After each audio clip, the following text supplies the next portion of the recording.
4절에서 9절까지 말씀입니다. 열왕기상 3장 4절에서 9절까지 말씀. 구약 성경은 514페이지에 있습니다. 열왕기상 3장 4절에서 9절까지 말씀. 우리 교독해서 한번 읽어 보실 텐데요. 제가 4절 말씀 읽고 여러분이 5절, 제가 6절, 여러분 7절, 제가 8절, 여러분이 9절 이렇게 교독해서 한번 읽어 보도록 하겠습니다. 제가 먼저 읽도록 하겠습니다. 이에 왕이 제사하러 기브온으로 가니 거기는 산당이 큼이라. 솔로몬이 그 제단에 1000번제를 드렸더니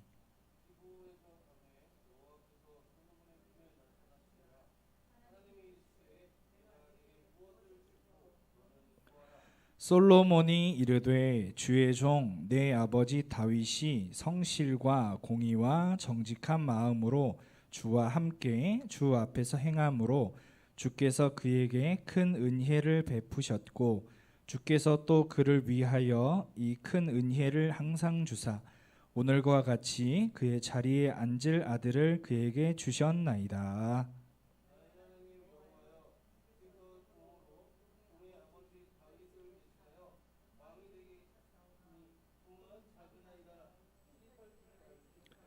주께서 택하신 백성 가운데 있나이다. 그들은 큰 백성이라 수요가 많아서 셀 수도 없고 기록할 수도 없사오니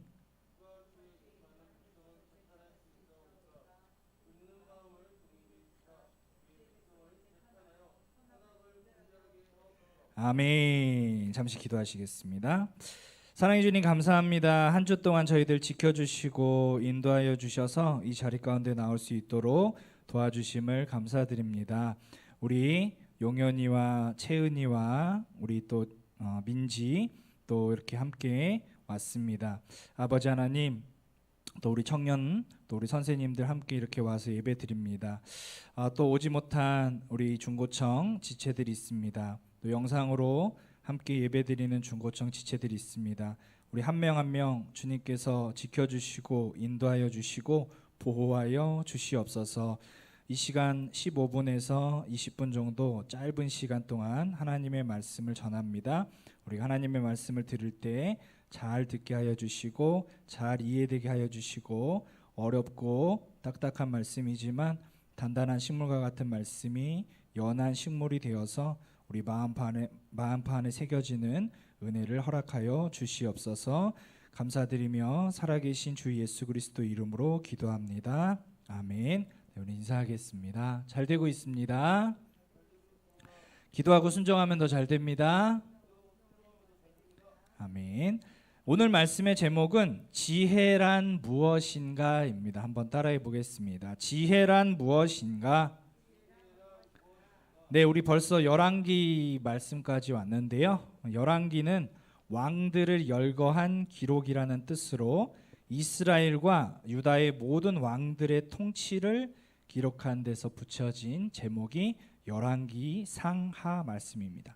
원래는 이제 한 권의 책이었어요. 근데 헬라어로 번역을 하면서 분량이 많아가지고 둘로 나눈 전통에 따라 열왕기 상하로 구분하게 되었습니다.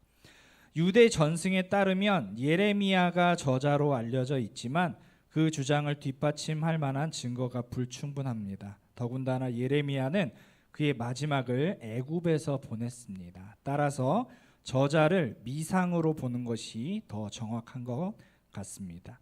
열왕기는 다윗 왕 통치 만렵인 주전 10세기 초부터 여호야긴 왕이 바벨론 감옥에서 풀려나는 560년인 6세기 중반까지 4세기에 걸쳐 이스라엘의 통일 왕국과 분열 왕국의 과정과 분열된 두 국가의 왕들의 이야기를 신학적 관점에서 조명한 역사서가 열왕기 상하 말씀입니다. 그래서 이 방대한 왕정 역사를 솔로몬의 행장 또 이스라엘 왕 역대 지략과 같은 다양한 자료들을 참고하여 기록했습니다. 열왕기는 다음 이제 세 가지 질문에 답하고자 쓰여졌습니다. 왜 이스라엘은 북이스라엘과 남유다로 분열되었는가? 북이스라엘은 왜 멸망하게 되었는가? 남유다는 왜 멸망하게 되었는가? 이 질문에 대한 답을 할 때는 오경에 나오는 언약과 율법에 얼마나 신실했는지가 기준이 됩니다. 그래서 여호와 한 분께만 충성했는지, 이방신을 섬기지는 않았는지, 율법의 말씀을 잘 지켰는지, 하나님께서 정해주신 곳에서만 예배를 드렸는지, 성전에 우상을 들여놓지는 않았는지, 산당을 폐지했는지, 하나님이 보내신 선지자들의 말을 들었는지, 그것이 바로 기준이 됩니다. 그래서 순종했을 때는 복을 받지만 불순종했을 때는 저주를 받는다는 것이 언약의 조건입니다. 열왕기는 오경, 특히 그 중에서도 신명기 법이라는 렌즈를 통해 평가하여 두 국가가 멸망하게 된 이유를 밝힘으로써 역사에서 교훈을 얻게 하기 위해 쓰여진 것입니다. 수백 년간 축적된 그들이 죄를 지적함으로써 북이스라엘과 남유다의 멸망은 자신들이 저지른 죄의 결과이며 하나님의 정의로운 심판이었음을 가르쳐 줍니다. 이에 포로 생활을 하고 있을 이스라엘 백성들에게 지난주에 목사님이 설교했던 것처럼 회개가 중요하다고 했죠. 회개를 촉구하여 하나님과의 관계를 회복시키기 위한 목적으로 열왕기는 기록되어졌습니다. 쉽게 말씀드릴게요. 쉽게 말씀드리면 부모가 자녀를 야단치고 벌을 주었는데 왜 벌을 받아야 하는지 그 이유를 가르쳐 준 게 바로 열왕기 상하의 말씀이에요. 따라서 열왕기는 왕들에 대해서도 부정적인 면을 부각시키고 있습니다. 얼마나 잘못이 많기 때문에 포로 생활까지 갔는지를 알려주기 위해서 열왕기 상하는 기록되어져 있습니다. 이 열왕기는 통일 왕국 솔로몬의 등극과 통치, 분열 왕국, 북이스라엘의 멸망, 남유다의 멸망, 크게 세 부분으로 나누어집니다. 열왕기상 1장에서 11장은 솔로몬의 왕위 계승과 통치를 다룹니다. 우리 민지야, 이스라엘의 세 번째 왕이 누굴까요? 솔로몬이에요. 첫 번째 왕은 누구였다고 했죠, 용현아? 사울. 채은아, 두 번째 왕은 다윗. 세 번째 왕은 민지야? 솔로몬. 이렇게 됩니다. 그래서 솔로몬이 어떻게 왕위를 계승하고 통치를 하고 있는지 다루고 있습니다. 그리고 솔로몬이 가장 크게 업적을 세운 게 있는데요. 바로 성전 건축입니다. 솔로몬의 초기 모습은 아주 이상적인 왕으로 그려집니다. 그러나 이방 아내들이 수입한 다신들을 수용하고 배교하면서 무너지기 시작합니다. 이것이 분열 왕국의 계기가 됩니다. 급기야 솔로몬의 아들 때에 와서 주전 930년에 르호보암 중심으로 이제 우리나라처럼 이 이스라엘이 나누어져요. 북이스라엘, 남유다 그렇게 나누어집니다. 그래서 두 지파를 가진 남유다와 여로보암 중심으로 10지파를 가진 북이스라엘로 나라가 분열하게 됩니다. 표면적으로는 솔로몬의 폭정, 과도한 세금에 대한 반감, 솔로몬의 아들 르호보암의 무능함이 원인이었지만 실제로는 솔로몬의 죄로 인한 영적 심판이 주 원인이었습니다. 그래서 열왕기상 이제 12장부터 열왕기 하 17장까지는 분열 왕국, 북이스라엘 멸망을 다루고 있어요. 다시 한번 말씀드릴게요. 열왕기상 1장부터 11장은 세 번째 왕 누구? 솔로몬의 이야기. 12장부터 나라가 어떻게 됐다고요? 분열됐다고 했죠. 그래서 북이스라엘과 남유다 그리고 어떻게 멸망했는지를 기록해주고 있어요. 자, 두 왕국 이야기가 시작이 되는데요. 동시에 왕들의 통치를 번갈아 가면서 북이스라엘 남유다, 북이스라엘 남유다 이렇게 번갈아 가면서 기록하고 있습니다. 남유다에서는 모두 몇 명의 왕이 있었을까? 용현아,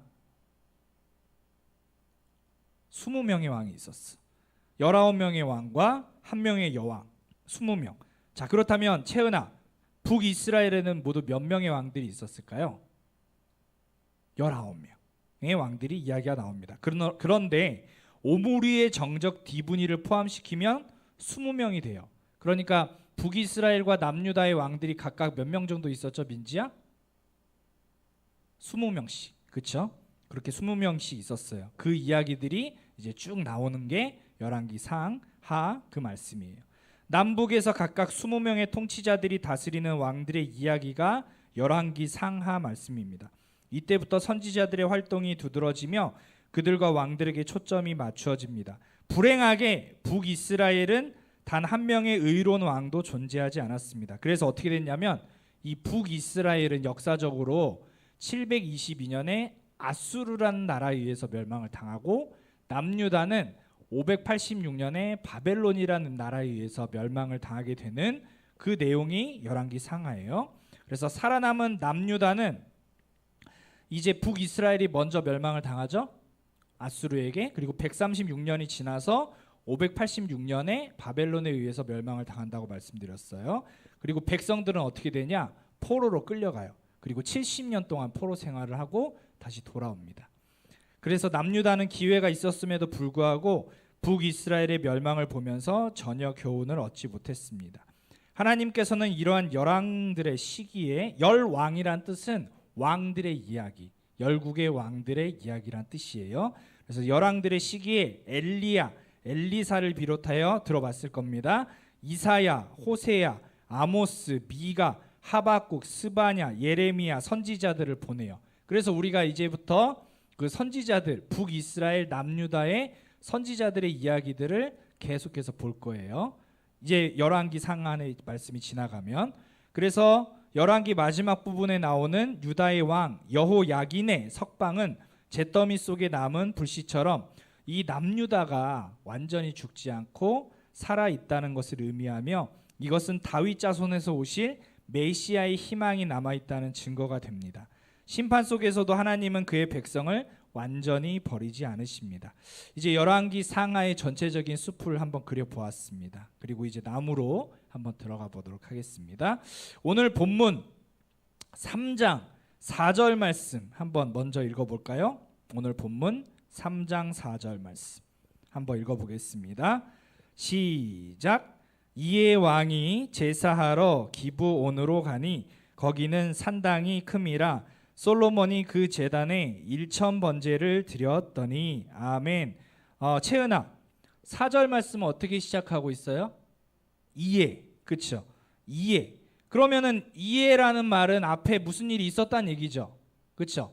그러면 3절 말씀을 읽어볼까요? 3장 3절 제가 읽어드릴게요. 솔로몬이 여호와를 사랑하고 그의 아버지 다윗의 법도를 행하였으나 산당에서 제사하며 분향하였더라 라고 말씀하고 있습니다. 그러면서 솔로몬이 제사하러 기브온이라는 곳에 가요. 목사님이 가봤어요. 기브온에 가봤는데 진짜 커요. 산당이 정말 커요. 그곳에서 솔로몬이 그 제단에 1,000번제를 드렸다고 기록하고 있습니다. 1,000번제에 관해서는 여러 가지 신학적인 해석들이 있는데 1,000마리의 소를 한꺼번에 드렸다는 신학적인 견해가 굉장히 우세합니다. 그래서 1,000번제를 드리게 되고요. 이제 5절 말씀으로 가보도록 하겠습니다. 시작. 기브온에서 밤에 여호와께서 솔로몬의 꿈에 나타나시니라.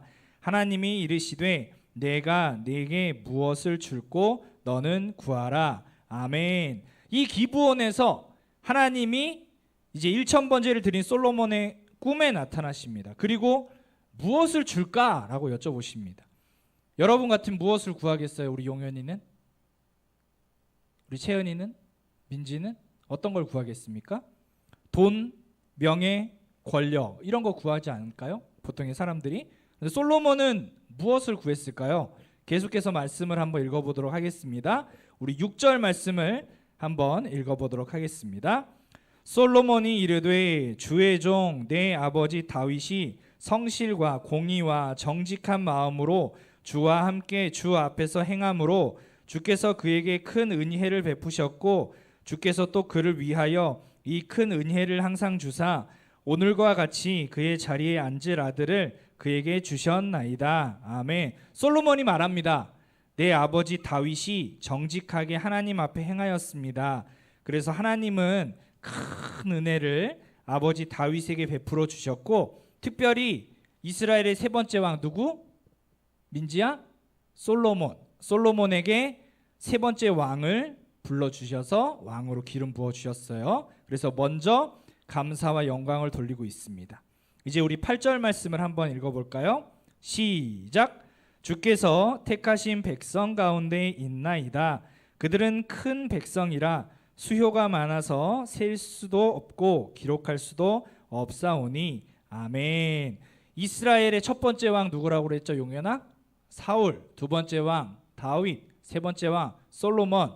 이스라엘의 세 번째 왕 솔로몬의 선택을 받았는데 백성들이 엄청 요구하는 게 많은 거예요. 셀 수도 없고 기록할 수도 없다고 말합니다. 우리도 이러한 경우가 있죠. 제가 강의를 하러 다니는데요. 아무리 아이들한테 이제 동기부여를 하고 가르치려고 해도 끝까지 안 듣는 애들이 있어요. 진짜 끝까지 안 들어요. 그때 진짜 힘이 확 빠져요. 소위 말해서 기가 막 빨린다고 하죠. 그럴 때가 있어요. 제가 강의하면서. 지난주에 1박 2일로 인천에 있는 어떤 학교에 강의를 다녀왔는데 그런 경우가 있었어요. 그래서 아이들이 요구하는 게 너무 많은 거예요. 강사님한테, 저한테. 그래서 목사님한테 요구하는 게 너무 많아가지고 제가 다 들어줄 수가 없었어요. 그래서 너무 힘들었었거든요. 그럼에도 불구하고 제가 최선을 다해서 목이 쉬면서 강의를 하고 왔습니다. 물론 이스라엘의 세 번째 왕 솔로몬에 비하면 아무것도 아니겠지만 저도 그럴 때가 있더라고요. 근데 여러분도 그럴 때 있지 않아요, 유견아? 아무리 공부해도 막 성적이 오르지 않아. 직장 생활을 하는데 월급은 그대로야. 문제는 해결되지 않는 것 같아. 그리고 막 답답해. 놓여있는 현실들이. 그쵸? 코로나가 시작된 지도 어느덧 3년 가까이 되었습니다. 팬데믹 시대에 더욱더 우리는 위축되고 이러한 문제들 앞에 서기 마련입니다. 이러한 문제는 누구에게나 있어요. 목사님에게도 있고 여러분에게도 있고 선생님들한테도 있어요. 특히 남들에게 말하지 못하는 고민들이 있습니다. 이럴 때 솔로몬은 솔직하게 기도를 보세요. 자신의 심정을 토로하고 있어요. 자신의 마음을. 그러면서 무엇을 구했을까요? 우리 9절 말씀을 한번 읽어보도록 하겠습니다. 시작. 누가 주의 이 많은 백성을 재판할 수 있사오리까? 듣는 마음을 종에게 주사 주의 백성을 재판하여 선악을 분별하게 하옵소서. 아멘. 솔로몬은 이 많은 백성의 재판을 자신이 감당할 수 없다는 사실을 잘 알았어요. 자신의 부족함을 너무나 잘 알고 있었습니다. 그래서 하나님께 구합니다. 자, 9절 말씀 보세요. 뭐를 구하죠? 선악을 분별하게 하옵소서. 오늘 말씀의 제목이 뭐라고 했어요? 지혜란 무엇인가? 그렇죠? 여러분, 지혜란 무엇입니까? 바로 선악을 분별해내는 능력이에요. 그렇다면 선악을 분별해내는 능력은 무엇일까요? 바로 우리 구주 예수 그리스도를 믿는 거예요. 주님께서 말씀하신 것들이 바로 지혜의 말씀입니다. 솔로몬은 지혜를 구했습니다. 그랬더니 하나님께서 돈과 권력, 명예도 함께 주셨습니다. 그래서 우리 지혜 구해야 됩니다. 돈, 명예, 권력 쫓아가기 위해서 지혜 구해야 됩니다. 라고 여러분한테 말씀드리고 싶지 않습니다. 저는 여러분에게 지혜는 선악을 분별해내는 능력이다 라고 말씀을 드리고 싶은데 그것은 바로 예수 그리스도입니다. 앞에 말씀드린 것 다 잊어버려도 되는데 한 가지 꼭 기억할 것, 우리는 예수 그리스도 한 분만 기억하면 돼요. 왜냐하면 예수 그리스도 한 분이 우리 지혜의 근본이 되시기 때문에. 예수 그리스도, 그분이 바로 우리의 참 지혜자이십니다. 예수 그리스도를 믿고 마음에 모시고 사는 것, 그것이 바로 지혜로운 자의 삶입니다. 지혜는 선악을 분별해내는 능력이라고 말씀드렸죠? 우리 지혜 씨가 오늘 못 왔는데 아쉽습니다. 우리 마음에 주님께서 계시면 선을 행하게 되고 마귀가 있으면 악을 행하게 되는 것이에요. 따라서 우리는 기도할 때 무엇을 구해야 되는 것이죠? 선악을 분별해내는 능력, 지혜를 구해야 될 줄로 믿습니다. 할렐루야.